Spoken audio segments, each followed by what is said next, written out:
Well, as exceptions to the fasting, of course, we exempt those, syempre mga bata below 7 years old, kaya dili pa kayo mag-fasting, o ang mga, those people with illness. Ano yung mga kuhan mo, yung mga exceptions? Exceptions, yes. Any other exceptions? Wala na. Yung mga travelers na nagtatravel ng Ano yung travelers? Ano yung mga travelers? Like halimbawa, magta-travel ka going abroad, so you will be exempted. But of course, you have to pay by the time you arrive to a place of your destination. so you have to adjust to their schedule of Ramadan. Yes. There's still an extension of it. How difficult is it? Let's say you start, you know, people who travel abroad, there is a time difference, no? So, antukin ka, or gising na gising ka. How about you as a Muslim? You're from the Philippines, you travel to another country, the time is all of a sudden changed. How do you feel? What is the effect on you? Nangyari yan, there was a traveler, a Muslim, gikan siya sa Pilipinas, went to the other place, buntag, pag-abot niya dito, buntag yapon. Oh. So, anyway, as 24 oras siyang uling kaunan eh. So, supposedly, if that is the case, he has to continue fasting. That is why the hadith revealed to us that you are exempted to observe your fasting because of that instance, particular instance nga. Niabot ka, gikan ka diri, niabot ka dito, the same ang time. So pag-abot mo dito, pwede ka mukaon, di ba? So, you are exempted, pwede ka mukaon. For 1 day? Yes. And then you have to adjust already. Yeah, How long is the adjustment period? So, after the Eid al-Fitr, you still be required to pay your debt. Kasi kumain ka. Oo, kasi utang mo yun eh. So, kailangan mo pa rin siyang bayaran. Sir, based on your observation, has there been an increase or a decline in the number of practicing Muslims as far as Visayas or Cebu is concerned? Sa tingin ko, mas dumarami yung nag-observe ng fasting. Aside from us na mga Muslim by birth, there are also Muslims now who are by conversion. So, like for instance, in Hilang Tagaan, in Santa Fe, daga na kay mga Muslim karon dito na nag-observe sa fasting. So, it increases nowadays. It increases every year ang number of Muslims observing fasting. Sir, does this also kanang imply the growing number of the Muslim community here in Cebu? Nagkadaghan ba? And then would this also mean na you're planning to establish more churches? Una, with regards to doon sa pagdaghan sa mga Muslim nga natiri sa Cebu, I can remember exactly during the Marawi siege. There were influx of Muslim that migrated from Lanao del Sur to the different parts of the country.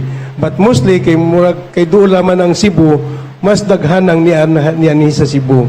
So because na sila karon diri, mostly wa pa kabalik sa ilahang respective places.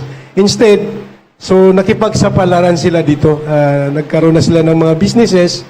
Kaya nga, I'd like to add that this is one reason also that the city government of Cebu opened the night market for Ramadan.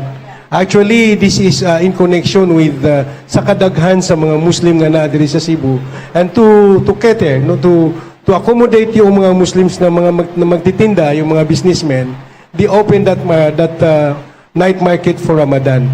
But that night market for Ramadan, for the information of everybody, it's not part of the religious activity. It's just that the city government offered because of the influx of Muslims nga naadiri sa Cebu. With regards sa opening of masjids, kanang sa mga masjids, it is imperative nga mo open kita og masjid sa kadaghan.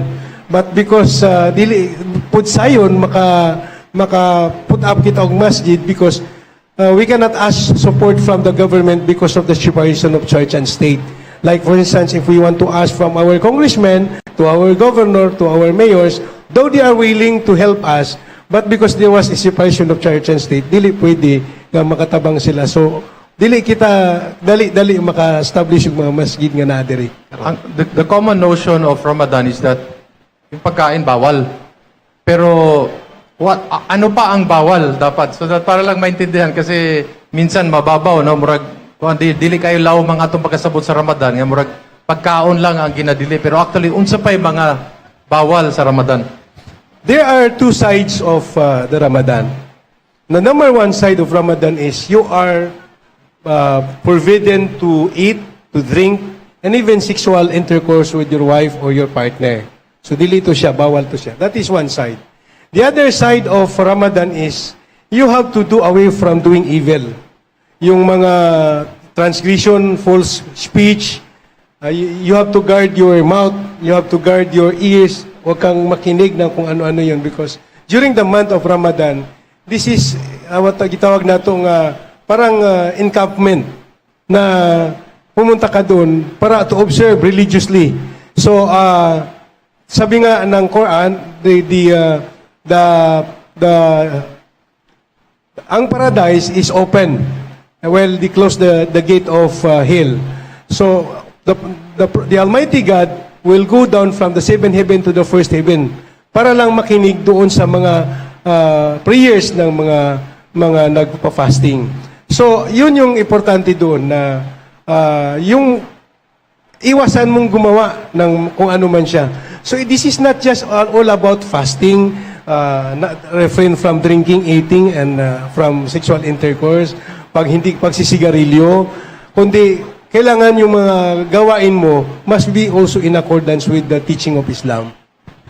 Pati yung pwede ba mag-ipon ng laway? Yan, itatanong ko yan sa'yo. Pwede ba mag-ipon ng laway kasi tapos tunlon and then yung pag-iisip mo, your thoughts, ang mga huna-huna nimo, dapat ihram din. So, yes. With regards to sa laway, in fact, we pray 5 times a day. But we are obliged that before prayer, mayroon tayong tinatawag na ablution. So we have to clean everything, including our mouth. So while we clean our mouth, siyempre may tubig na pumasok. But we have to see to it na maalis natin yung pumasok na tubig kasi we are barred to take whatever, even an iota of that amount of water, bawal din sa atin. But as to your saliva, you can still maintain that kasi nasa loob na yan ng katawan mo. So you still can observe by taking your saliva. Yung paano yung may iba kasi sinasabi bawal kanang ipuno nimo imong laway pag humantudlo nimo. Napo yung mga naging When I was a small boy, sila kong dura. Kaya iwa ko kasabot, I thought all the while that hindi siya part. Kailangan mong alisin yung saliva mo. But I just learned when I grew up na hindi pala. Pwede siya kasi kasama na yon. Now with regards katong sa mga panghuna-huna, that is also one bawal din na mag-isip ka ng mga naked kung ano man dyan. No? So, kailangan you must always be in accordance kasi this is all about religious activity. So, kailangan i-refrain mo yung mga ganun na bagay. Lastly, sir, before we open the floor to questions, I'd like to segue also. In terms of inclusivity in the community, sir, have we noticed an improvement throughout the years? And it's nice also, sir, no, na kanang even in the market, doon na nagitay representation, like uso na kay ampater, sa Labangon, Tisa, daghan na kaayo ta og mga products nga available, also representing your culture, sir ba? Unsa inyohang na-notice through the years? Tingali, as I said a while ago, dahil sa influx ng mga Muslim, kung ano-ano yung naiisip nila na pamamaraan para makapag-business. Kasi yung kasing pattern na originated yan sa Marawi. So, dati kasi ang pattern na yung pinaano yan, it covered by yung kwan ng saging. So, tag 10 peso lang yun noon. So, it's a rice, 1 cup of rice, at saka mayroon siyang konting chicken. So, very economical siya. So, dahil nakita nila na patok yun, ngayon, na-introduce din nila. So, ang daming mga kinds of businesses ngayon na na-introduce, which also help dito sa ating syudad. Kasi dahil sa hirap ngayon, at saka sa mga mamahalin na bilihin ngayon, like bibili ka ng mga pagkain, hindi ka basta-basta kasi mamahalin siya. So yung mga ganun na bagay, yung mga pater, ano lang siya, mura lang siya. Kaya nakakatulong siya economically sa ating syudad. Alright, sige. So, my cast. Hello. Audio?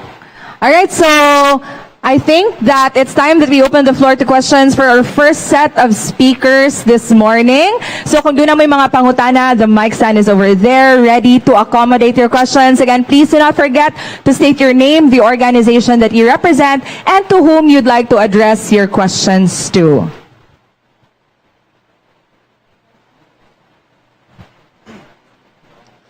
Good morning to our guest, and good morning, sir and Miss Andy. My question is first addressed to Sir Al-Quiblat from PAGASA. Sir, just a question lang, no, kay medyo debate na siya sa TikTok. Unsa mga standard ng SPF sa sunscreen to protect yourself from the sun?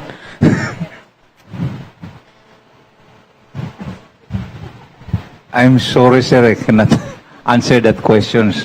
Maybe from the OH. Yeah, dermatologist. Sige sir, but kuan lang sir kanang ang ako wala pong question is kanang regarding sa kanang sa mga kuan kanang unsa lang pala to ang masultigi sa mga tao kanang especially kanang sa mga tao kanang ninda sa daan, like advice from them nga like kuan jud ba nga peak hours ano ba? Okay, na usulan ko, 10 a.m. to 3 p.m. It's very dangerous, particularly this dry hot season. So, take some precautionary measures. Yung mga precautionary measures, if possible, prolong exposure, avoid mo. Come on, drink plenty of water, lightweight, light color, and of course, yung direct exposure to the sun, more than 20 minutes is already dangerous. And please monitor the information from PAGASA regarding temperature and heat index. Thank you, sir. And assalamualaikum sa tong guest from the Islam Committee. Sir, kaning ako lang, sir, ba, for the information lang of the people, no? Kay kanang, asa ni nga asa ni mga mosque nga malocate din sa Cebu for those nga interested nga to join the other, mga other people from the outside the community, just for them to visit. So, asa ni mga mosque na to sa city? Yes, sa karon kay natay mga mosque located there sa Cebu City. One here in City Mariam, near Imol. And then we also have in Mambaling. We also have in Zapatera. And then one in Lahug. We have also in Lahug. That's for Cebu City. Yes, sir. That's for. And I believe there are smaller places for prayers aside sa katong mga dagko jud nga kuan sir na mosques. Yes, duha man gud na siya, na permanent, na temporary. Like what we have here in Vision Mosque, kaning Vision Theater. Napunta diha, but that is temporary. Napunta sa Imol, inside Imol, but that is also a prayer room. It's not necessarily a mosque, pero mga prayer room lang sila. So napoy uban nga gibuhat po nila like sa Lapu-Lapu, sa kung gibutangan nila. Pero these are merely prayers room nga gibutang dito temporarily because of kung layo ka di ka makaduo dali-dali og dagan sa mosque, because it is imperative, it is always obligatory for Muslims, particularly male like us, to proceed to the mosque. Hindi naman pwede ka naman mag-pray sa bahay, pero mas maganda you will acquire the reward from Allah, from God, kung doon ka pumupunta sa mosque. That is why you will see male Muslims going to the mosque time to time. Thank you, thank you. Thank you, Kaiser. Next. May buntag, this is Gian Navarro from CCTN Channel 47. Ana lang ko ni Engineer Quiblat. You've made mention nga dunay nga mabot sa 55% ang possibility nga masinati ang El Nino diri sa Pilipinas karong July. Karon pa lang nasinati nato ang init kayo nga panahon gani sa ubang lugar, up to 50 degrees Celsius ang heat index sa ubang parts of the Philippines. So karon pa lang makain batang seryoso ni nga threat kini nasinati nga init kayo nga panahon sa ato ang mga water resources as well as ang mga anaa sa sektor sa pang-uma? Yes, Gian. Yes. Salamat sa question. Yes. Lahat ay take na to into serious consideration. Pag nag-summer na ta, nanapay El Nino, i-take na to into consideration yung seriousness. Kay it would mean scarcity of water man. Or kung dili man gana scarcity of water, below normal nga ma-receive na to with this during summer. In fact, ang April sa tuang data nga na-accumulate diha sa Mactan, ang pinaka-mubo o pinakagamay nga ulan nga madawat na to in terms of millimeter, maabot lang na siya og 55 millimeters. Ang kining March, mabuti siya 60. So ikaduha na siya sa kinagamyan na itong madawat within the year.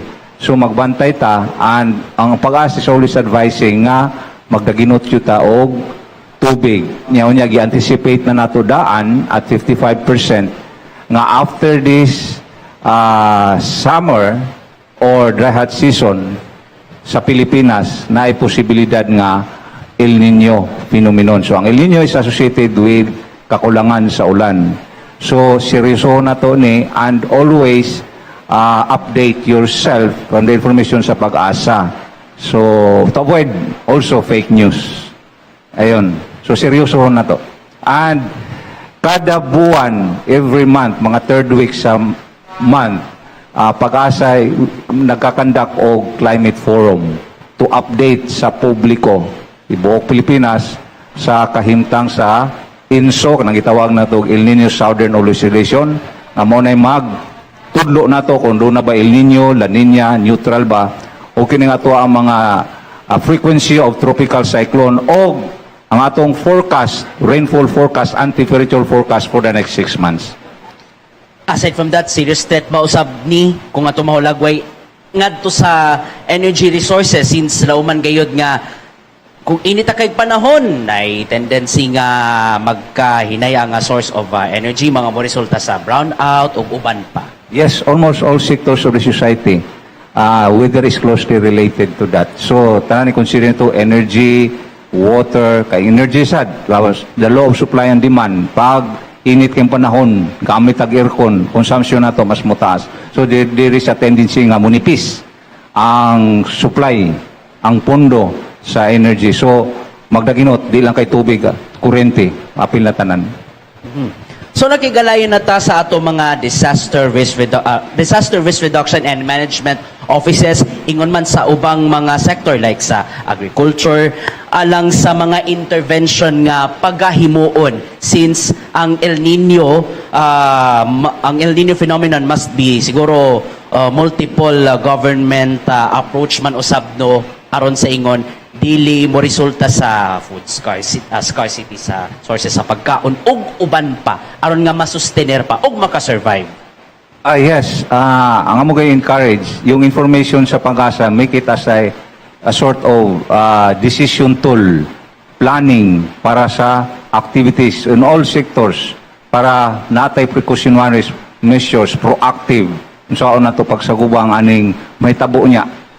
Kung may tabo indeed nga kakulangan sa tubig due to El Nino and other factors nga i-consider na to. And not only yung scarcity ng water, ng energy because of El Nino phenomenon, kay 55% pa man if you can remember last year, doon na sa'y naitabo nga huge landslide, rain-induced landslide in Leyte. So, di tamo kumpiyansa rin, during summer or dry season, nasa mga pangitabo nga dunay bagyo. But the frequency is very isolated, yung 0 to 1. So pwede din yan because dynamic ang atong atmosphere, the interaction between the ocean and the atmosphere, dynamic na. Even during dry hot season, may mga panghitabong tropical cyclone, low pressure area that would bring landslides or yung floods. So magbantay ta and always update yourself with information from PAGASA. Last question na lang on the practicality, aside sa kaning magamit og sunblock, kanang inom og daghang tubig. Kung di kalikayan dunay mga importante nga tuyo, especially sa gawas, is advisable kini mga ing-ani nga pormaha like light colored nga sanina, kanya magkalo. Magkalo, wear lightweight, kaan nga sinina, hayahay, unya light color kay ang dark colors, itom, blue, mga dark colors, ma-absorb man na siya og init sa transfer sa atong lawas, madaglagan atong kainit. And of course, na ako no'y advice nga pag mulakaw ka, expose yourself outside, wala yung kalikayan, do not eat much. Lalo na ng mga high in protein nga mga pagkaon, kay it will add up your metabolism na muinit ang imong lawas. So, dagan kayo, niya magbaon ka og tubig, always drink plenty of water, niya mga comorbidities. So, please, avoid lang yun og expose or outdoor yung mga communities during 10 a.m. to 3 p.m. Please stay indoor. Thank you so much. Thank you, Edian. Hello, 𝗙𝗲𝗄𝗆 po, vlogger, member po ng Cebu Vlogger Society. Para po kay Sir Abubacar, actually I have many questions, couple of questions. But I want to ask first, verify, sabi niyo po kanina 30 days ang observation sa Ramadan. Does it mean round the clock, like 24/7, up to 30 days? Or mayroon pong particular time na Yung kasing lunar calendar, minsan 30 days. May mga time na nagiging 29. Unlike dun sa solar calendar, mayroon siyang 31. So sa lunar calendar, up to 30 lang siya. So what we are doing is, according to the hadith and the tradition of Prophet Muhammad sallallahu alaihi wasallam, before that month of fasting, nagkakaroon tayo ng moon sighting. And we are thankful to the PAGASA na natulungan tayo nung March 22 to locate the moon. So during the sightseeing of the moon, kung makita siya before, like for instance, month of Saaban, that month of Saaban is before month of Ramadan. So magkakaroon kami ng moon sighting. Kung makikita yung masasight natin yung moon, therefore the following day will start the month of Ramadan. After din sa dun sa 30 days, mag-start din yung aming sa 29 mag-start yung aming moon sighting. Kung makita yung moon, ibig sabihin the following day mag Eid-al-Fitr na kami. So it's the maximum day for the Ramadan is 30 days. Okay, But there were times na nagiging 29. Yes. pero 24/7 po yan, like around the clock po, the whole day, talagang dapat walang inumin, walang kakainin. We start to refrain from eating, drinking from 4 o'clock sa kadlawon Until 6 o'clock sa kagabi na. Yes. Okay. So practically Beyond that is that, 16 pwede na. hours. 16 hours I think. So we refrain from eating, drinking. Yes. Oh, I see. So- Kasi nag-work po ako night shift or Yes. graveyard shift. May mga katrabaho po ako, mga kaibigan na kapanalig po ninyo. So, yun nga, narinig ko yan 4 to like 6? Yeah, 6 o'clock. Dahil graveyard shift po sila, during lunch, which is 12 in the midnight, and even during our break, they are eating the way they eat before Ramadan. How do you call that, sir? Do you consider that as a part of your practice? Because they are eating during our lunch time, which is midnight. Okay. Normal or regular nga food.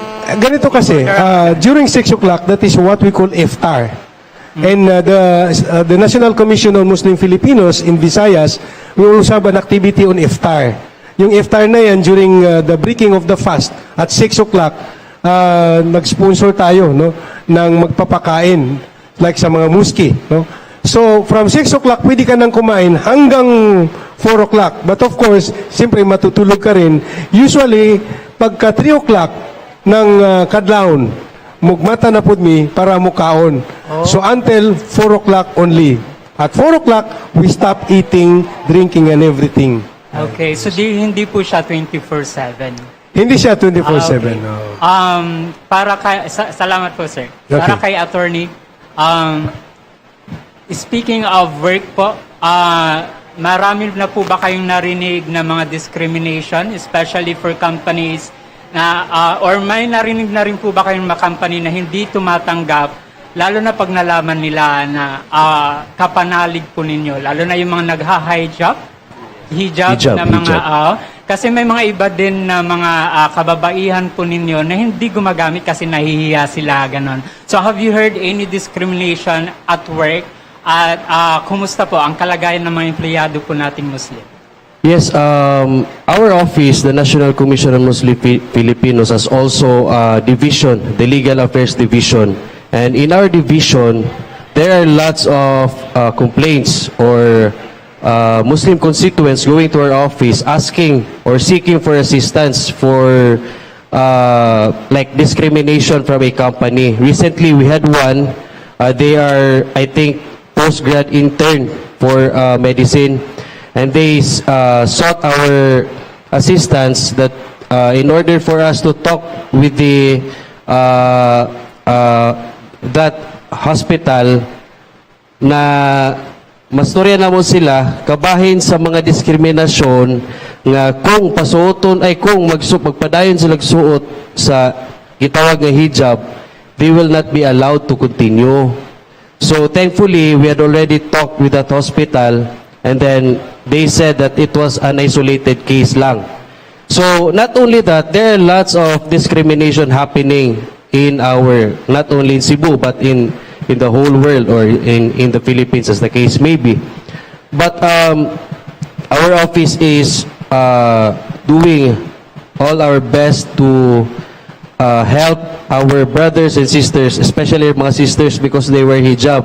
And then recently, we just had our World Hijab Day, and we had our hijab awareness in Southwestern University.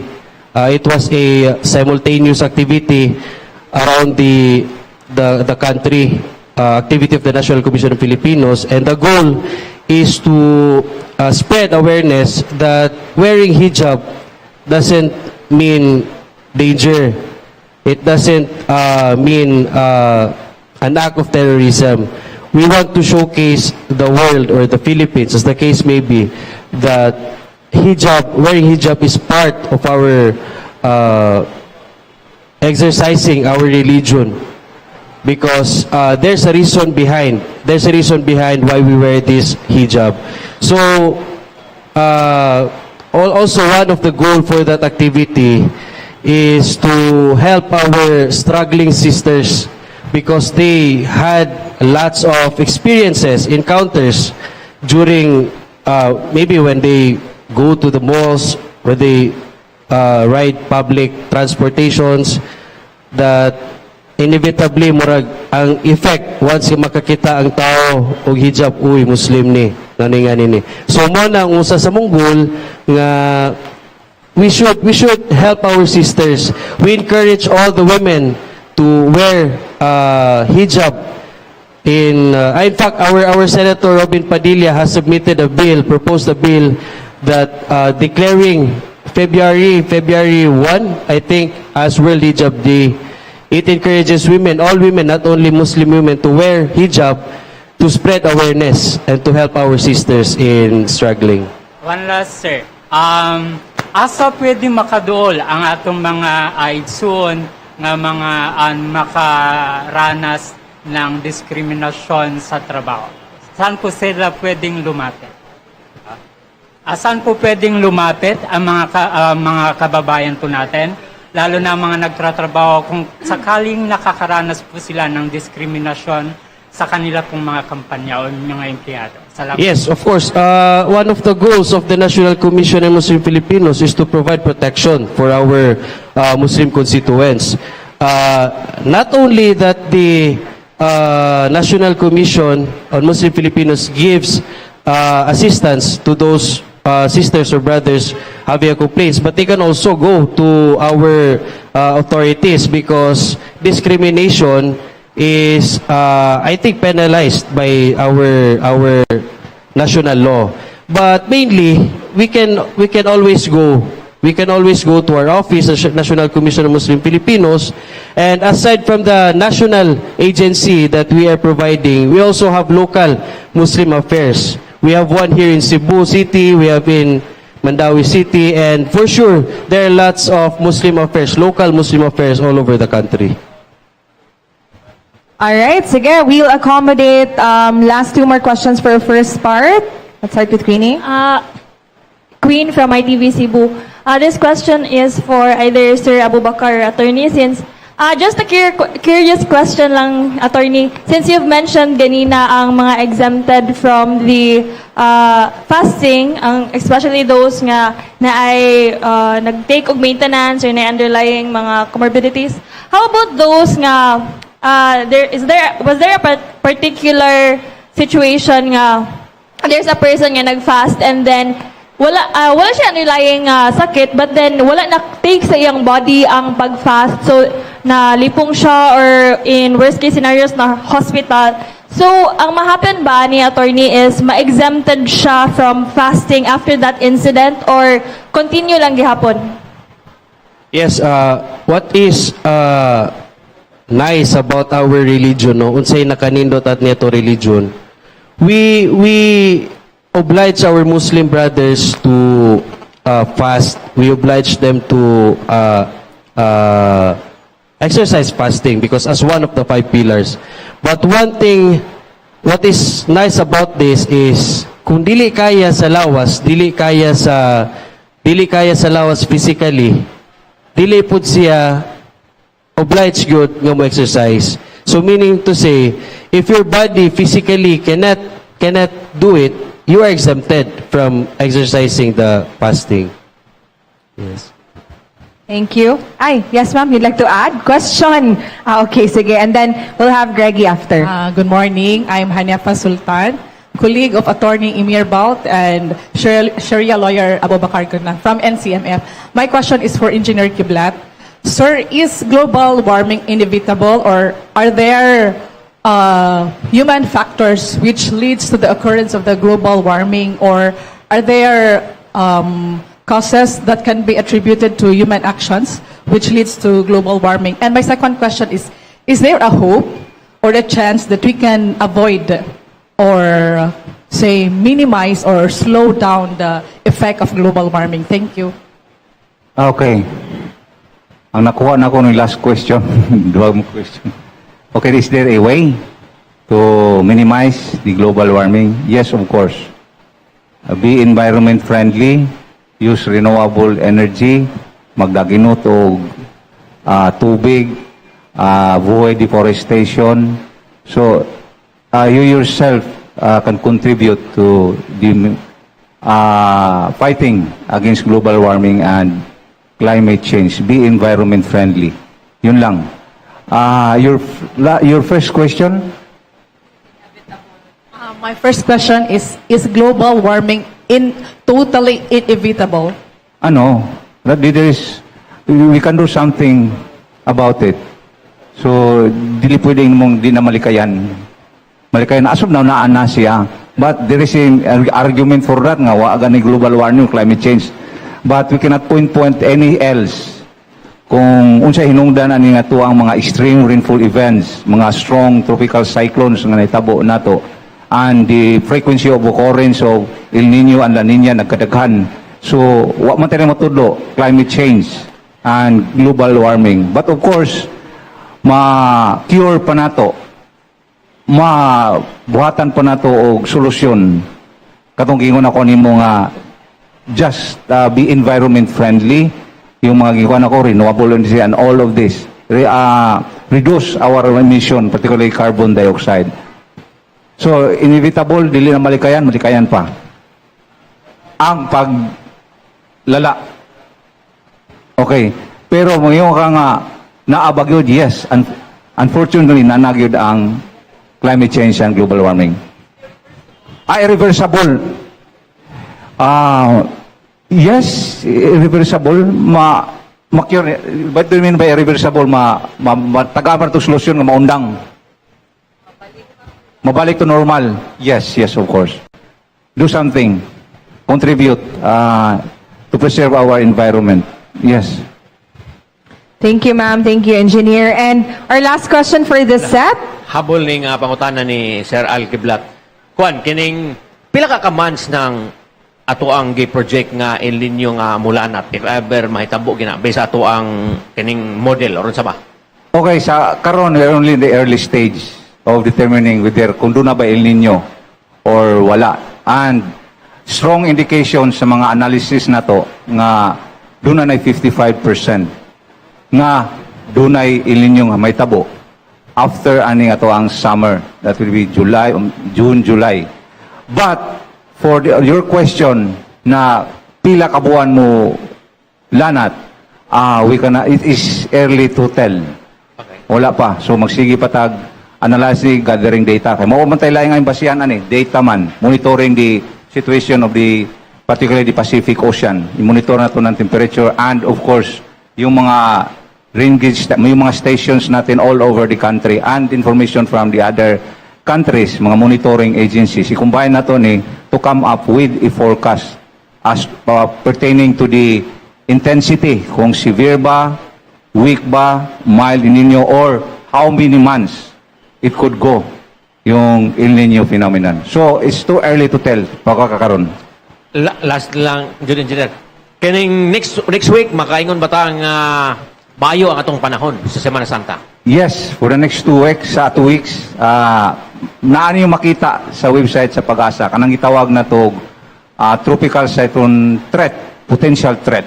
So based on that, nakita na to nga for the next 2 weeks, wala tayong nakitang tropical cyclone na would enter our Philippine area of responsibility. Naay nagdanga nga LPA, low pressure area, but it's near the equator, so ang maapektuhan perhaps ang southern Mindanao. So we will continue to experience a very hot and humid kind of weather because of the prevailing wind na itong experience karon is easterlies, kanang gitawag na itong sidlakan nga hangin gikan na sa Pacific Ocean, which is characterized as warm and humid air. Muna makahatag na to. But naagya punta ng posibilidad nga thunderstorm occurrences, yung mga passing rain, isolated rain showers during afternoon and evening. Thank you, engineer. All right, thank you so much to ang mga guest speakers. Before we say goodbye to them, we'd like to give them the opportunity to give their parting statements. Final reminders to ang mga viewers, both sa atong live audience and to those who are watching this through our live streaming on MyTV Cebu's Facebook page. Engineer Al, would you like to start? Final reminders na to, sir. Okay, thank you, Mama Dian and Sir Erik, for inviting me. This is a good opportunity to share our information from PAGASA. Now, ganyan, nag-mention si Mama Andrea yung heat wave. So, it is a fake news actually. So, please, kung doon ay mga inaning klase mga balita, mga bagyo, nga dili coming from PAGASA, please verify it from PAGASA because wrong information would mean a disaster. So, PAGASA will continue to monitor the El Nino, the summer, yung mga temperature na to. So, to avoid fake news, please visit our website, bagong.pagasa.dosd.gov.ph, and I will encourage you all to join our social media platform, yung Messenger, yung Viber namo. Please join us because you will get the instantaneous data updated. Pirmi na siya, naka-feed dito ang mga information. So please, and of course, pwede mo matawag sa opisina, 340-4143 for quick information para if you need more detailed information aside from what you can get from our social media accounts. Continue to monitor the weather and rest assured 24/7 ang PAGASA is operational. Thank you. Thank you, Engineer Al. So there you have it, why pag-asa sa fake news. Should it fake news? All right, Attorney Al? Yes, again, thank you, Ma'am Andrea and Sir Erik sa pag-invite sa amo. Sa atong mga igsuon nga mga non-Muslims, we would like to encourage you all to understand our religion, what's the reason of all the do's and don'ts of our religion, kinamo gina siya mga reason behind. And pagsabot po sa atong mga igsoon, karon nga ga-fasting, kay ang tao nga ga-fasting manggod, wala sa sakto nga mood, or wala sa sakto nga pagpamati. So, magsinabtanay lang tanan. Ug sa atong mga igsoon nga mga Muslim, brothers and sisters, Ramadan Kareem, we should do our best to perform our 1-month-long fasting. Dagan kayong salamat, Attorney Al-Emir Balt. And finally, to complete our list, Mr. Abubacar Gunang. Thank you very much. We are thankful sa inyong paghatag sa Mukhigayon. But before closing, I would like to add that I am a Shariah lawyer. My specialty, those cases that pertains to marriage, divorce, conversion, partition of property, insofar as Presidential Decree 1083 is concerned. I'd like to urge our congressmen, our legislators, that we now have a big problem in Cebu because of the influx of so many cases, huge cases pertains about Shariah, particularly on divorce. It is high time to have a Shariah court in Cebu. Kaya ang problema ani, dili sila makafile og kaso in Mindanao, in Marawi, Iligan, Zamboanga, or Pagadian, kay layo man. So, ang atong mga kaigsunan, particularly katong mga reverts, na mga kaso pertaining to conversion, pertaining to divorce, unta, kung naay Sharia court nga naa diri sa Cebu, di na ta maglisod. Kay karon it will not just be 10, but hundreds of cases nga naa diri sa. And I hope and look forward nga atong mga congressmen, considering nami National Sharia Summit last week sa Cagayan, and they plan to expand the coverage, and they also want to expand to creation of Sharia courts, but this can only be realized if our congressmen will file a bill to have a Sharia court in Cebu and in Manila. Kay wala tay court, Sharia court sa Manila, wala tay court na diri sa Visayas. Unta, bisan usa lang na diri sa Visayas, that will be of great help to our brother Muslims nga naay problema pertaining to Sharia courts. Thank you very much. Dagan kayong salamat, Sir Abubacar Gunang. And hopefully, we can further discuss this in another episode of Open Line. Hopefully, we can invite some members of our representatives nga din sa Sugbo para ato dyan ma-discuss in detail ang Sharia law. But daghan gid kayong salamat sa inyong oras, sa inyong panahon. This is only part 1 of our Open Line News Media Forum. Can we give our speakers a round of applause for part 1? Daghan gid kaayong salamat, and we will be back after these few reminders.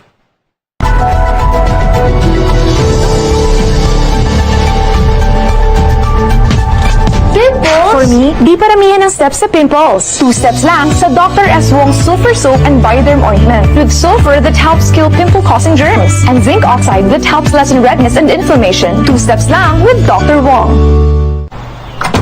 Ang dami mong mask, me. Oh no, ang dami nga. For me, di paramihan ang steps sa pimples. 2 steps lang sa Dr. S. Wong's Sulfur Soap with Moisturizer and Bioderm Ointment. Made with sulfur that helps kill pimple-causing germs. And zinc oxide that helps lessen redness and inflammation. Ito, try mo. Sa amin, 2 steps lang with Dr. Wong. Gusto ko yung sabon pampaputi na hindi nakaka-dry. Dapat may panlaban sa germs. Try Dr. Wong's Lightening Soap. Helps lighten and moisturize your skin. Tulong iwas dryness. May tulong proteksyon pa sa germs. Dr. Wong's Lightening Soap.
Casa Gorordo Museum, in partnership with the Cebu Metropolitan Cathedral, present to you Semana Santa, Living Sculpture, the 14 Stations of the Cross.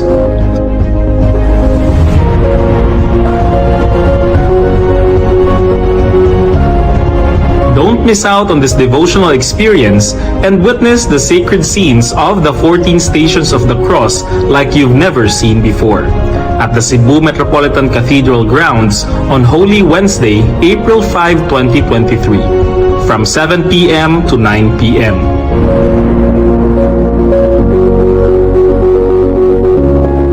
Walk with us for our annual Semana Santa procession featuring our century-old carrozas happening on the same day at 5 p.m.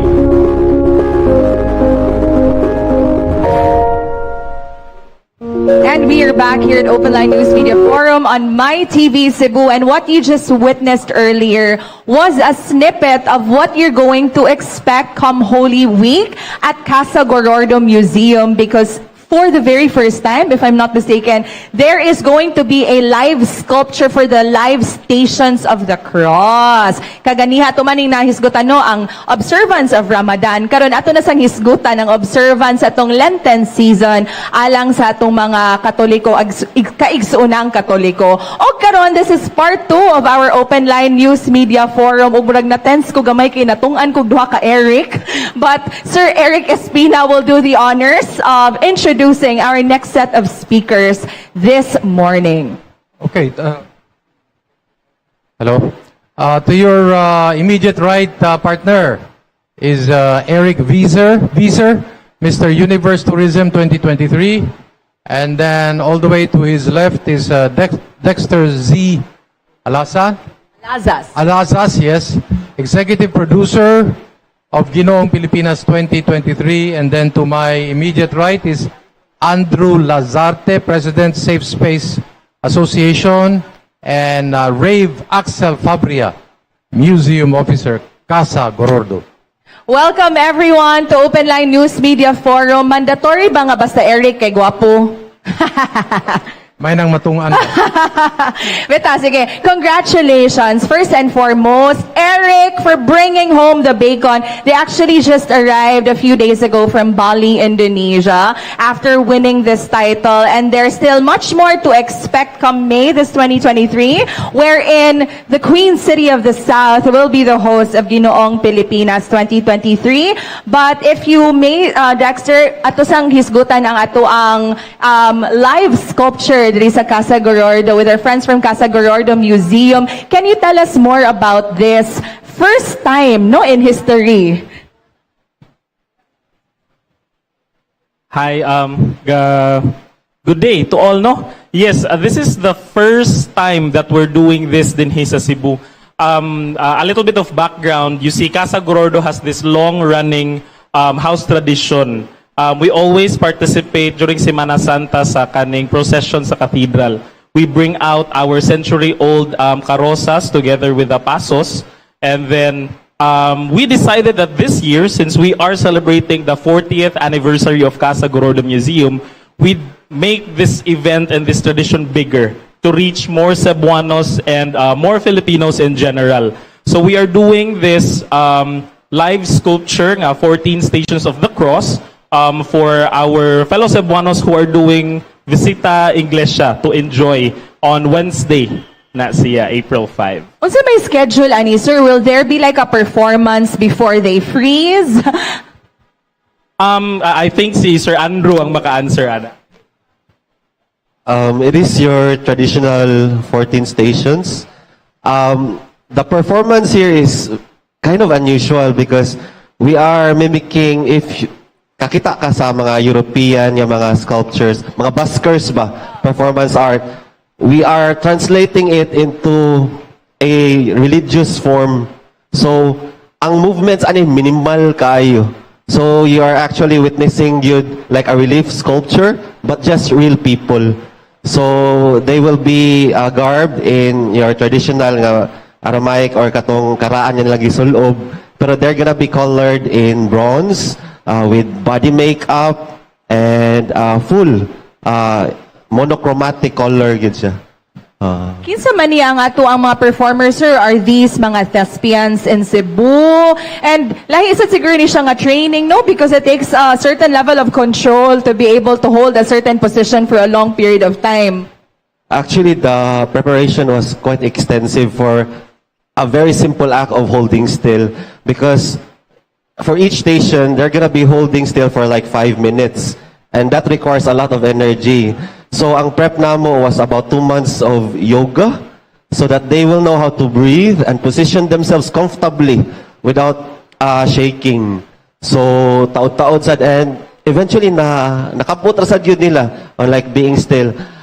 Yes, they are thespians, and so ang ilang mastery yun is projecting the emotional requirement properly.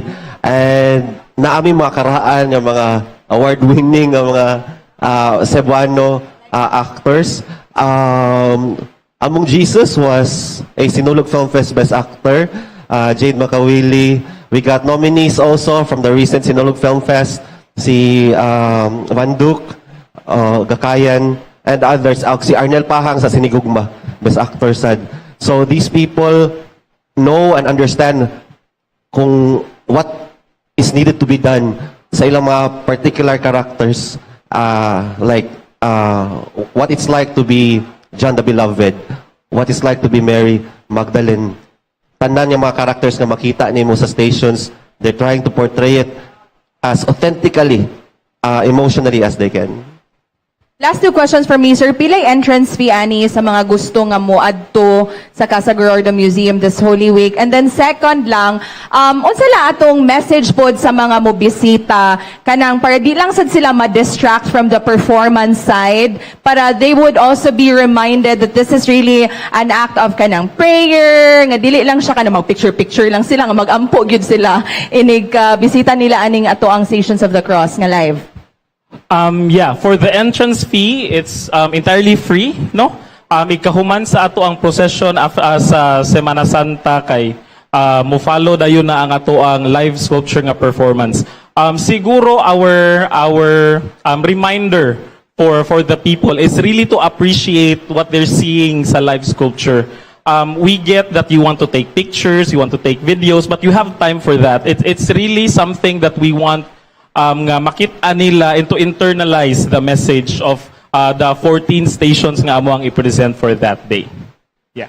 Ano, kaning inyong karosa is century old. I think Yes, that's what I heard. And then inyong 40th anniversary. Yes. Yes. Can you walk us through? Allow us to imagine. Unsa man siya, asa ang prosesyon, asa mulakaw, unsang orasa, or static display lang ni? What is this?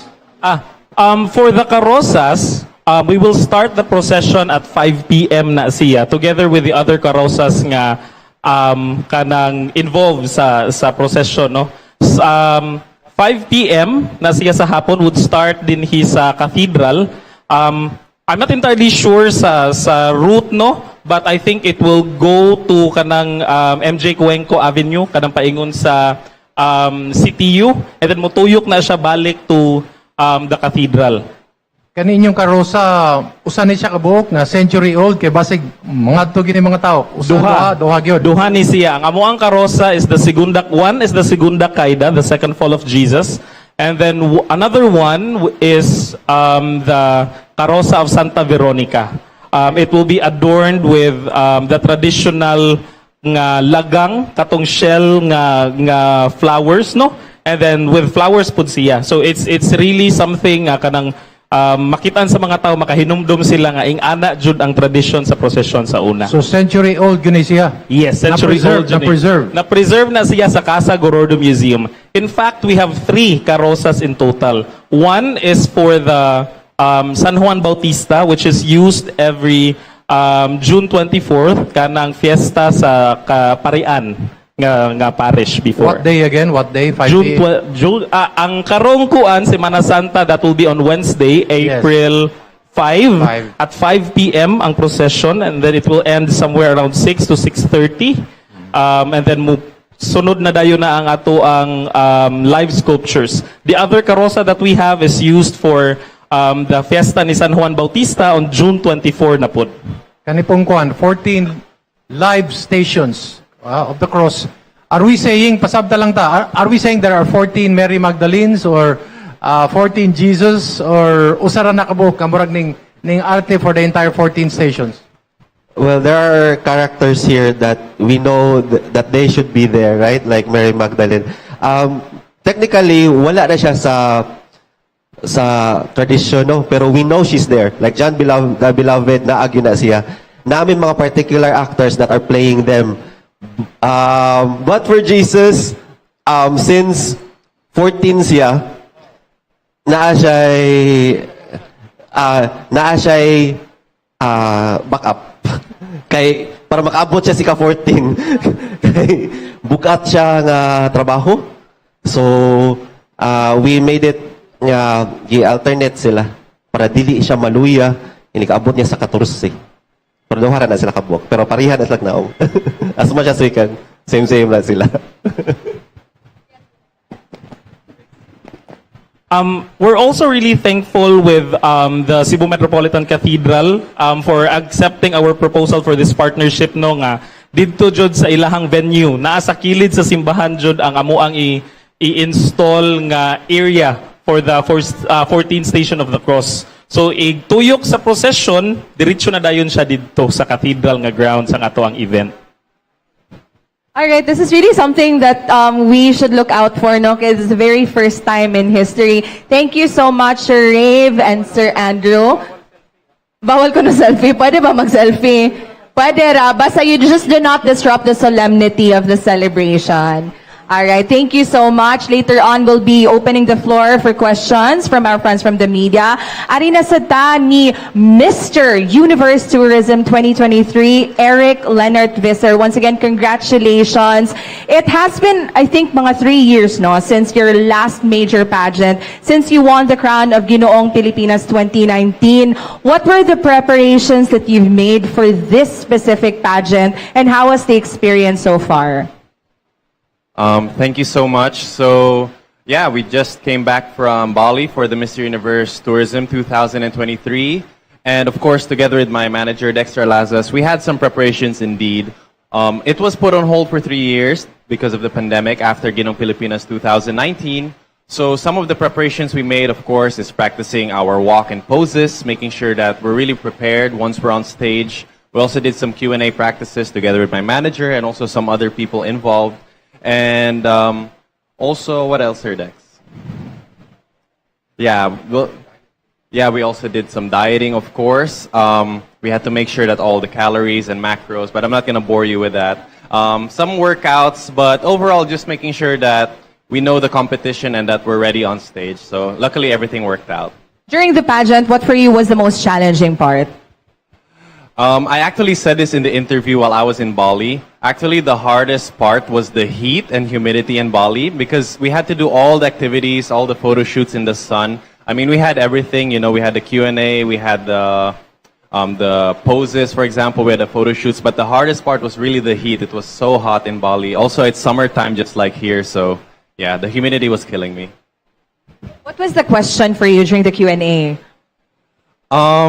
Actually, all of the questions were quite related, so I can't pinpoint it exactly, but it was something about how would you promote or how would you bring tourism to the Philippines. Of course, this pageant is all about sustainable tourism, so it was something similar to that.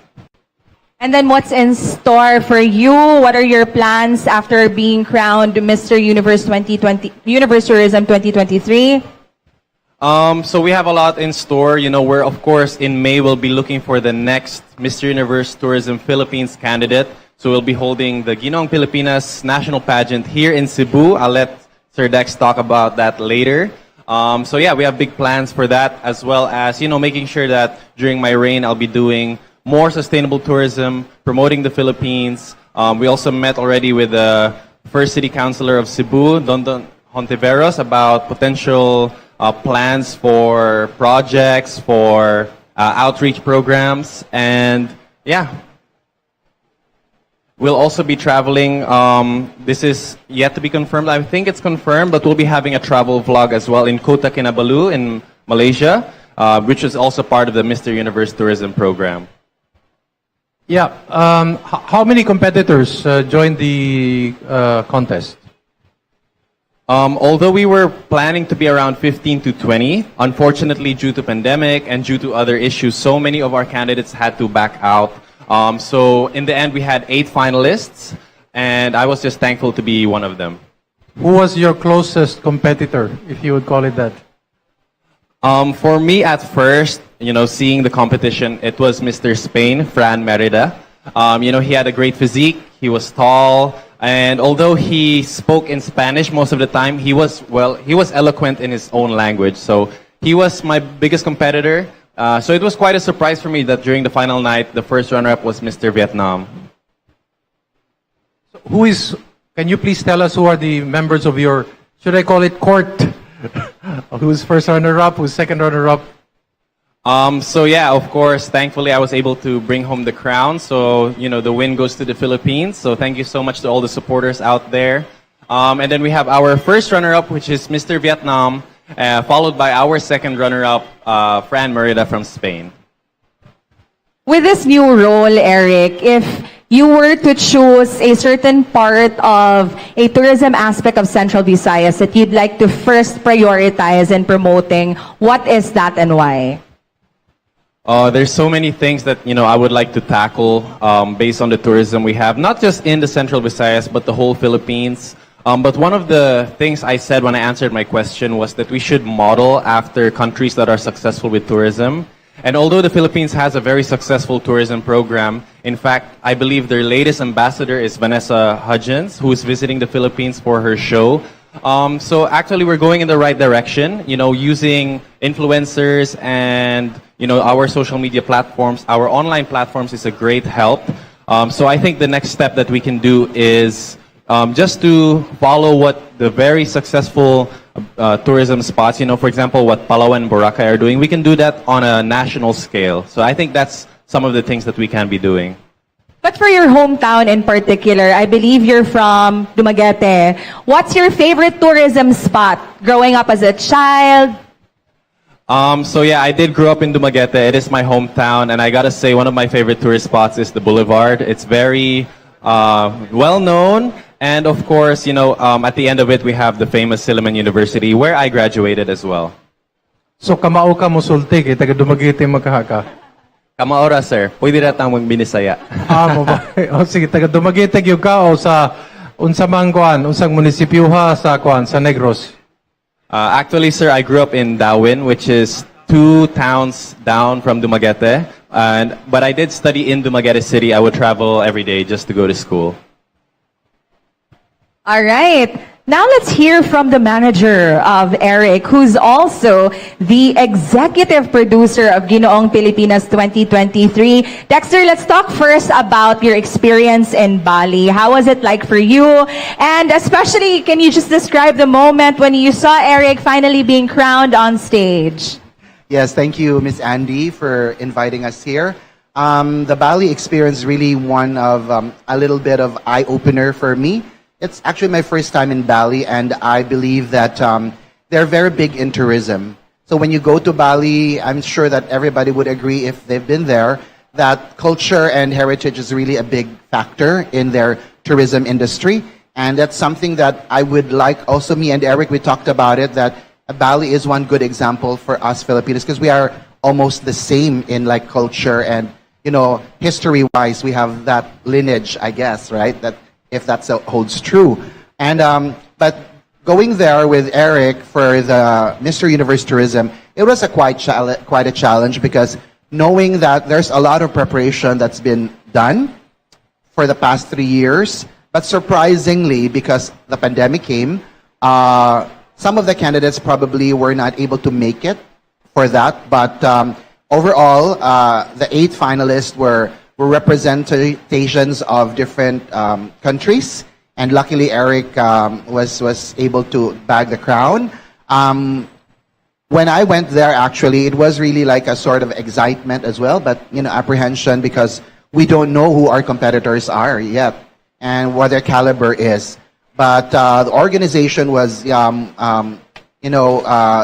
brought the big contingents from everywhere, and Bali was gracious enough to host it. In fact, we met Senator there that he's very welcoming to any event that's going to happen in Bali. And he's open to collaborations probably because they're very big in the tourism aspect. Dexter, sulti ita unsay mga premyo para sa mga namatay ba unsay premyo, and then ikaduha unsay plano nimo para kang Erik sa future, unsa may mag show business siya, mag unsa man siya? Well, as of the moment, in terms of his career, Erik has a lot of things. We have a lot of things in store for Erik. Aside from him being a host, he does host events and very articulate in speaking English as well. So we have a lot of plans coming up for the whole year. In fact, the Ginoong Pilipinas organization and the Mr. Universe Tourism has already travel plans to tour around the world to promote not just the competition but the Philippines as a whole in terms of how we promote tourism, because that's a main core value of the competition. We're actually open. Erik is very versatile enough to really just do hosting, probably more on commercials, but he loves to travel, so we have offers for travel, shall we say, travel blogs and travel, how do you call that, TV shows all over the Philippines. The prizes, okay. So the particular prize actually is more of like a tour. It's more of like a privilege to tour around the world, to meet all the tourism affiliations of the organization. And we cannot disclose the prize, but the cash prize, but the equivalent to that is really worthwhile in joining the competition. So I believe that going alone to an international country in Southeast Asia, Bali, is a prize in itself, and we're very privileged and happy to be there. And Erik is actually in his blogs and his posts, he enjoyed going to Bali. So that's one of the perks there. But there is upcoming projects with the organization, so I believe those are one of the prizes that are at stake. Na daw tayo question from our live chat. Single ba daw si Erik? I think he will be the one to answer. Sige, Erik, ano? To those kind of things, I like to keep it personal. So Secret. Secret. You'll find out. You'll na never lang. know. Papitaw, can you tell us more about the Ginoong Pilipinas 2023, which will be hosted by Cebu? Unsa naman itong preparations, and how many candidates are we expecting? Okay, so there's a big preparation actually for Ginoong Pilipinas. Since that Erik represented Cebu in the national competition, which he won, and now that he has been the Mr. Universe, he's won the Mr. Universe Tourism crown, there has been a lot of clamor now in joining the competition. So far, there's 13 to 15 contestants that are already very interested and signed up already to be part of the competition. But we have a deadline on the 30th, which is, the next day, March. But until the 15th of April, we're going to announce the official finalists. But we are slowly actually revealing one by one each day who these competitors are. There's a lot of things coming up because it's going to be held in Cebu because, we made the Cebu proud in the national competition. So they decided to bring it here. And we're happy to do that. Starting May 10 to May 20, that's a 10-day duration of the competition. So arrival time of the delegates from all over the Philippines, Luzon, Visayas, and Mindanao is on the 10th, which will be followed by the sashing ceremony the next day with official photo shoots of the contestants. So it's a 10-day stint. But the best highlight, one of the best highlights, will be on the 12th, which is 𝗙𝗲𝗄𝘀. And Ginoong Pilipinas is now highlighting Filipino wear. So we are actually focusing on Barong Filipino, which is a Barong Filipino night. It's a competition during the 𝗙𝗲𝗄𝘀 at Casa Gorordo Museum. It's a highlight. There's going to be a surprise on that day. It's not just going to be on the venue itself, but there is a surprise. I think we can divulge it later, but all the candidates will be there to compete for the barong competition in Casa Gorordo. But of course, there is a competition, there's a prize for Best in Barong and Best Barong, and a tourism product that's going to be highlighted. And then after that, the candidates will go to Dakak in Dapitan. So we're going to go to Mindanao for the swimwear competition, and back to Cebu on the 16th for the regional festival costume competition. And then the coronation night is on the 20th of May. Dexter, my mother's from Negros, my father's from Cebu. So, naminaw sa mga taga Negros, nga man dili man siya representative sa Negros Oriental. Nga man sa Cebu man. Well, in terms of the candidates, we are actually inviting people from Negros, since Erik is also from Negros, right? But he represented Cebu because the Ginoong Pilipinas regional search was in Cebu back in 2019. But we are open to franchise holders. Franchisees are now open from different regions and cities all over the Philippines. In fact, we are in talks with people from Negros. There's a lot of, shall we say, handsome men in Negros and very potential. In fact, the recent winners of male competitions are from Negros. So we're very happy to announce that. 2 questions about Ginoong Pilipinas 2023. What are the qualifications? Kaya basig na yung mga nananaw karon nga gusto silang mo appeal, mo sign up, di ba kuya no? Mo sign up. And then number 2, second question, what makes Ginoong Pilipinas different from all the other male pageants in the country? Qualifications sa Okay, so of course for the actual qualifications, I will be handing you over to Sir Dexter, of course. But I think for myself, we're looking for the next Mr. Universe Tourism for 2024. This will still be held in Bali. So maybe someone who's eloquent, someone well-spoken, and of course this is a pageant, someone who is quite good-looking.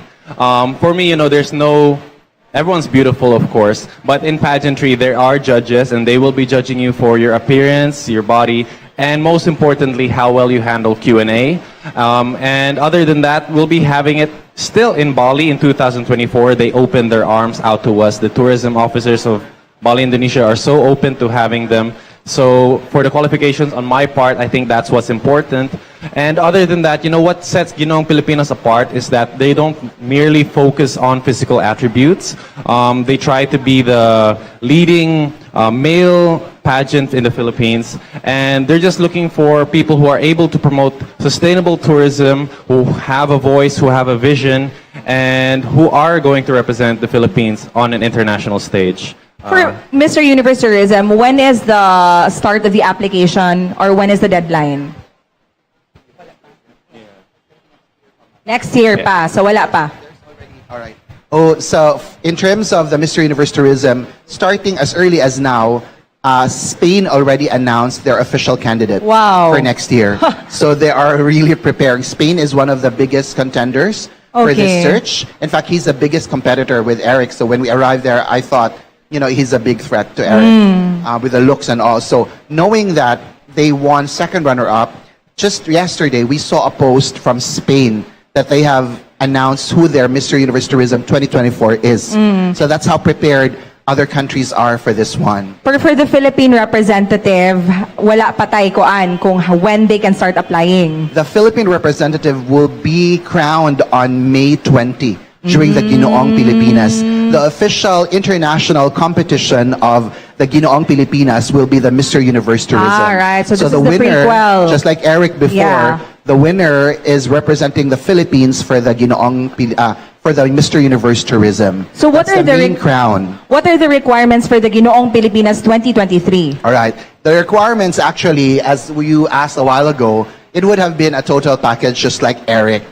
Like Erik has set the standards now for the Ginoong Pilipinas, and so we had a lot of talks from agents to managements, modeling agencies. They said it's hard to top Erik because of his package, the impact. But who knows, this year there's going to be a different look, a different Ginoong Pilipinas who will be a good representative. It varies every year, and so we're very open to anyone. In fact, just for the record, somebody who is a graduate of criminology and is a reviewer of a criminology review center is joining. So his advocacy is even more of like peace and order. So we are open to anyone, even in fact, if you're a Height requirement, wala. height requirement, at least tall, because when you compete in the international, they're really, really tall there.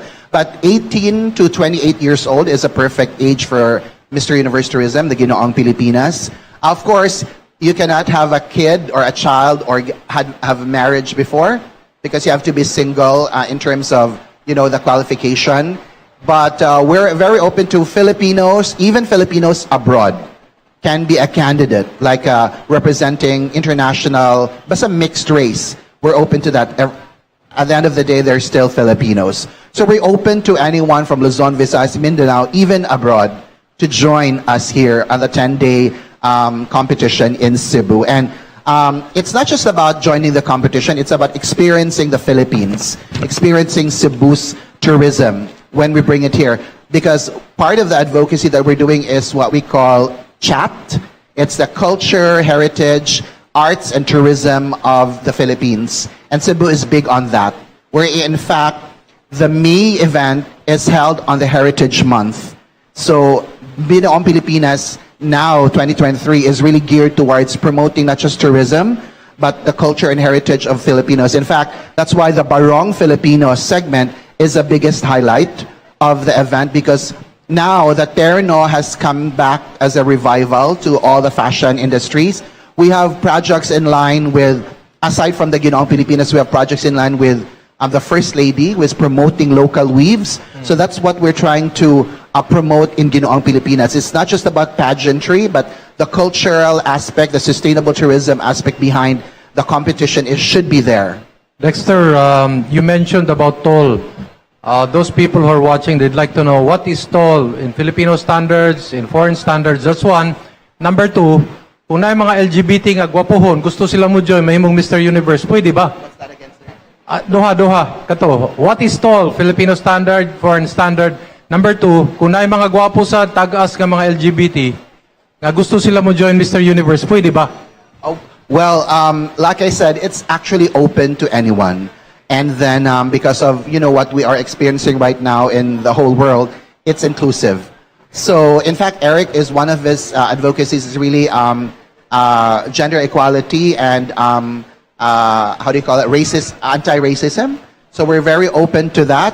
We just have to have that right qualification, that you have to be ready for a competition. We're setting it as an international standard because knowing the fact there is a crown, an international crown that we're going to compete. It's not just about the Philippines, but he has to be ready for the international stage. The height should be at least 6, but we have applicants from 5'8" to 5'9", and Erik is 6'3". So we have 6'2" now applicants and 6'1". So height is might, actually, but at the end of the day, you have to speak and articulate your advocacy and talk about the Philippines as it is, like an international destination for everyone to come and enjoy. And by the way, my TV is also a partner for Ginoong Pilipinas 2023. Wala pa di pa ta mag-announce of venue? Not yet. TBA pa. Yes. Wala pa. All right, so there's a lot of surprises now that came up just recently. We have a lot of offers from different venues. So we are reconsidering, but we're going to announce that soon. Of course, my TV will be part of the first who will know, because knowing that you are our partner, our official TV partner and our coverage, we're going to talk about a lot of things that's going to come up. And yes, we're excited for that. And thank you to My TV and to all our partners who will be joining us in this competition. All right, sige. So I think it's time to open the floor for our part 2 questions. The microphone is over there, available for everyone to use. Who would like to start our Q&A? Kaiser, nakikasyon?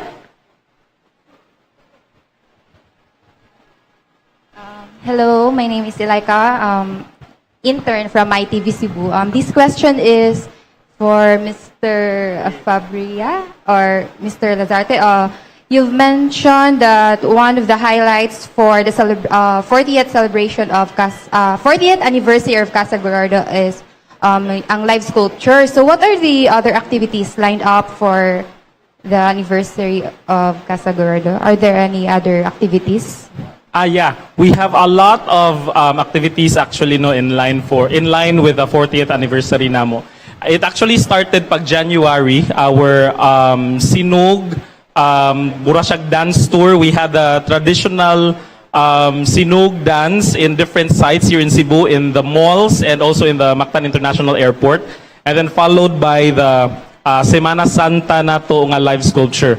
What's next will be our choral competition, which we're also very excited no nga amo na siyang gi-post sa ato ang social media page, showcasing the best of Cebu na siya nga choral competition. After that, we are now moving forward to the 𝗙𝗲𝗄𝗀 pod nato nga program, of course in partnership with the Ginoong Pilipinas, together with 22 other participating sites nga naapod sila for 𝗙𝗲𝗄𝗀.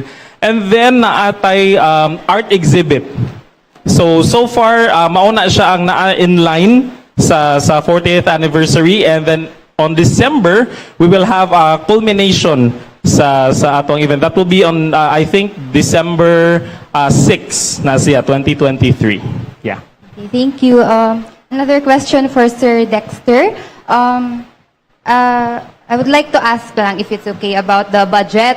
Will the Cebu City government provide a budget or fund for the pageant? For the pageant, sir. Yes. Yes, definitely. In fact, before Erik left for Bali, we went to first counselor Don Ontiveros, and one of the things that he advised us is really just to promote Cebu City as a whole, not just the Singapore-like story that we have here right now with Mayor Mike, but the overall heritage of Cebu, culture and heritage tourism that we're gonna promote this year. In fact, we have the support. One of the support that they're gonna give us is really providing us with the transportation. The official transportation of the Ginoong Pilipinas for the 10-day stint is provided by the Cebu City government.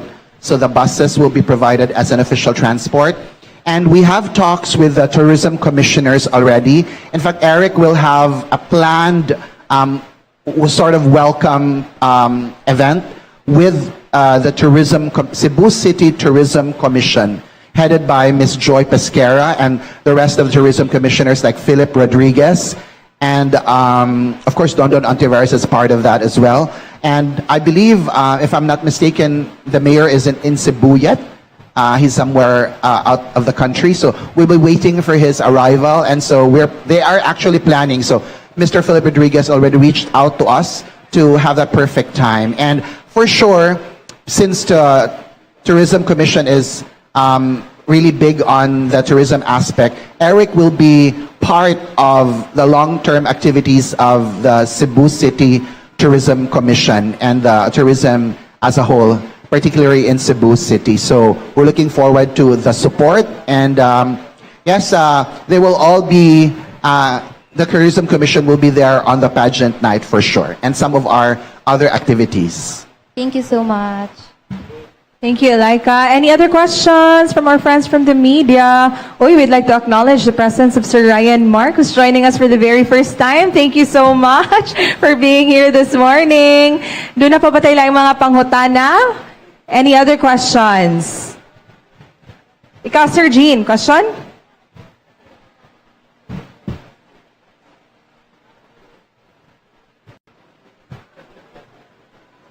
Good morning. Jean Valenzuela from New Star Philippines. Sir, tanong ko lang sir, hindi ko masyadong na-clear kanina. Is there a commercial and acting offer already with Mr. Erik? Erik has a lot of, ever since Erik actually was based in Cebu and in Manila as well for being the Ginoong Pilipinas, he has a lot of offers already, and now recently he had endorsements. But we have tie-ups with Manila commercial, advertising agencies, and he has a lot of offers now for commercials. Showbiz is actually in line, but we're now working on the schedules. He also has an offer for a TV show. It's like a travel show on TV where he's going to be touring around the country. We cannot divulge the name of the company yet, but he has that offer already, and we're revisiting that within the month. And we has commercial modeling projects and hosting gigs and judging stints. So we have talks now with a lot of organizations and directors from Manila for his lineup of activities. But we're just so happy that we have time now in Cebu for Erik, for all the Cebuanos and the Visayas fans, that he's able to stay here for a while rather than the nationals will be snatching him already. And he'll be based in Manila, but since Erik loves Cebu, he will be based here but traveling around the country for the whole year. Does this mean that he got also an offer to promote Cebu? What's that, sir? Is he offered a Cebu promotion also, the tourism Cebu? We have talks now with the Cebu City Tourism Commission. I'm sure they have plans, but they just have to like reorganize again the tourism campaign for 2024. And now that Erik just recently won, they were not probably expecting that, you know, it's going to be part of the lineup, but hopefully they will be offering something in the future. Thank you, sir. Any other questions from our friends from the media? If not, sige, so we will give our speakers the opportunity to give their parting statements, final reminders, and of course your invitations to our viewers this morning. Sir Rave, you'd like to start? Yeah, so thank you so much for inviting us here today, no, Casa Gorordo Museum. We'd like to invite everyone to be a part of history this coming Semana Santa with our house tradition procession, and to be followed by the live sculptures. I'd also like to invite everyone to be part of the 𝗙𝗲𝗄𝗆 Kabilin this coming May 12, 2023. We have a total of 22 participating sites for this year. Please like us on Facebook, ang Casa Gorordo Museum, and follow us on YouTube because all of our updates and promotions will be there. Thank you so much. Thank you so much, sir. Thank you so much for inviting us here. I just want to say thank you to Casa Gorordo for taking in SafeSpace to perform your living sculpture. It has been an experience, not only an artistic experience, but also a spiritual one. Thank you so much. And please watch us this April 5 in the Metropolitan Cathedral at 7 p.m. It's free for all. So if your usual route sa Semana Santa ninyo is magbisita iglesia mo, pwede mo moadto inikahuman sa Pasos, diretso na mo sa Cathedral, and you're gonna witness a very different take, a very high artistic take on the way of the cross. So don't miss out on this one-of-a-kind celebration. Again, April 5 sa Cebu Metropolitan Cathedral. And speaking of, April 7 po di ay MyTV Cebu will be the official media production team for 𝗡𝗲𝗄𝗆. We actually have been live streaming this virtually over the last 2 years. But this time, we are going back live dito sa gihapon sa Cebu Metropolitan Cathedral. And of course, you can watch our official live stream on MyTV Cebu's Facebook page, as well as on the official Facebook page of the Roman Catholic Archdiocese of Cebu and the Cebu Metropolitan Cathedral. Our last words, Erik? I just want to thank, everyone who supported me so far. Of course, I just freshly came from Bali, so I've just been in Cebu for a few days, and I've got some heartwarming words. I also want to thank MyTV for having me here on the Open Line News Forum and being able to talk about our plans for Ginoong Pilipinas. So to those watching from home and who would like to participate or join, hit us a message on the Ginoong Pilipinas page or Admire Models Philippines. Maybe Sir Dexter can add something as that with his goodbye message. All right, so thank you very much again, Open Line and MyTV Cebu for inviting us. Yes, the Ginoong Pilipinas competition is coming up on May 10 to 20 for the coronation night, and it's going to be hosted by Cebu. And we're just happy that it's held here. As they say, Cebu is now the new powerhouse of beauty queens and kings in the Philippines, in general as the Philippines itself. So we're so happy to announce that. We're still inviting a lot of candidates from all over Luzon, Visayas, and Mindanao to join us here. Applications are in the Ginoong Pilipinas page and Admire Models Philippines. Please do let us know. And we'd like to thank all our friends and supporters, if I may add. Of course, Casa Gorordo Museum, one of the presenters, co-presenters of the Ginoong Pilipinas, a very big highlight. Also the swimwear competition, which is Dakak, in Dapitan. And of course, all our supporters, of course, that are helping us during this competition. We'll be announcing more about the Ginoong Pilipinas in the coming days. So Thank you so much. Mr. Dexter Alazas, can we give our speakers a round of applause? Daghan kayong salamat for joining us this Tuesday morning. So there you go. If you think you have what it takes to be the next Ginoong Pilipinas 2023, the deadline for the submission of applications is this March 30. Hapit na. We may extend, but sige lang, just keep informed sa official page of Ginoong Pilipinas 2023 on Facebook. So if you think you have what it takes, but if you think you have some skin issues to resolve, ay kabalaka, because you can use Dr. S. Wong Sulfur Soap and Bioderm Ointment. Pimples, 2 steps lang with Dr. S. Wong Sulfur Soap and Bioderm Ointment. Doon na sila Dr. Wong's Lightening Soap. Lipat na sa puting walang hapdi at may germ protection. Switch to Dr. Wong's Lightening Soap. Of course, Casino Active. Dapat cool ang alcohol nyo. Mag-Casino Active. Kills 99.9% of germs while giving you an alcohol-fresh feeling because of its fresh scent and cooling sensation. O karong tag-init. And of course, Bioderm Germicidal Soap, ang sabon na Bio-There sa germ protection, Bio-There buong araw, at Bio-There sa coolness pa. Kaya dito ka na sa Bioderm, always Bio-There for you. Dagan kaayong salamat, representer, International Pharmaceuticals Incorporated or IPI. And of course, thank you so much, Iconic Mall Colon, for being our venue partner this Tuesday morning. Thank you so much, our friends from the media, for joining us, and our live viewers through MyTV Cebu's Facebook page and YouTube channel. This has been Andrea Patenya Matthew. And Erik Espina. We'll see you all next Tuesday. May buntag og daghang salamat.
mo ba'y nakaka-disinfect? Siyempre. Pero alcohol ba? Ang Casino Active Alcohol, may kulong fresh feeling. Init at pawis, stress sa work, night outs, sa beach. Mag-Casino Active Alcohol Fresh. Matapang na amoy. Switch na sa Alcohol Fresh. Mag-Casino Active. Ibang level ka mag-alaga, mahal. Always there for us. Parang sabon natin. Bio-Derm. Always Bio-There for us. Bio-There sa germ protection, feeling cool. Plus, blooming ang skin at bango. Ganyan din ba ang sabon nyo? Boom, boom, boom, boom with Bio-Derm mag-boom. May skin germ protection, gentle non-drying formula kaya Blooming sa protection, blooming pang complexion. blooming sa bango at sa facial sulit kaya Sa Bio-Derm mag-boom. Pimples? For me, di paramihan ang steps sa pimples. 2 steps lang sa Dr. S. Wong's Sulfur Soap and Bio-Derm Ointment with sulfur that helps kill pimple-causing germs and zinc oxide that helps lessen redness and inflammation. 2 steps lang with Dr. Wong. Ang dami mong mask, me. Oh no, ang dami nga. For me, di paramihan ang steps sa pimples. 2 steps lang sa Dr. S. Wong's Sulfur Soap with moisturizer and Bio-Derm Ointment made with sulfur that helps kill pimple-causing germs and zinc oxide that helps lessen redness and inflammation. Ito, try mo. Sa amin, 2 steps lang with Dr. Wong. Gusto ko yung sabon pampaputi na hindi nakaka-dry. Dapat may panlaban sa germs. Try Dr. Wong's Lightening Soap. Helps lighten and moisturize your skin. Tulong iwas dryness. May tulong protection pa sa germs. Dr. Wong's Lightening Soap.